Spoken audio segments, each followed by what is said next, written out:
بسم الله الرحمن الرحيم. نبدي الكلام بالصلاة على محمد وآل محمد. طبعا نتكلم عن المتابعين الجدد، المعاناة من الناس إن كان شباب أو بنات يراسلوني قالوا لي كابتن عندي حالة البارحة، قالت لي أخذت منحف صار لي 4 أيام يصير عندي دوخة، لعبان نفس أو خفقان. بابا فدوى قلبكم جاي أنصحكم وانشر لكم نتائج مشتركات الأبطال. شفت البنات والله اللي ما تنزل مأيسة من النزول نزلت، اشتركت ويا نزلت.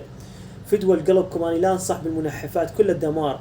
من تتركوه يخربط الهرمونات عندكم، يسوي حالة نفسية، يسوي عدم انتظام الدورة الشهرية، أو الوزن تمام ينزل، بس من تتركوه راح يزيد، يصير ضعفين أو يطلع شعر بالوجه وتساقط بالشعر إن كان نساء.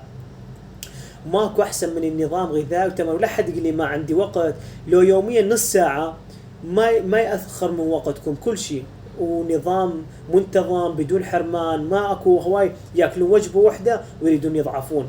ان الدايت مو حرمان، الدايت اكل صحي متنوع وجبات. شفتوا مشتركات يخليهم ياكلون 3 وجبات مع سناكات 5 وجبات رئيسيه. وتحياتي لكم. للاشتراك راسلوني على التليجرام. تحياتي لكم ابطال.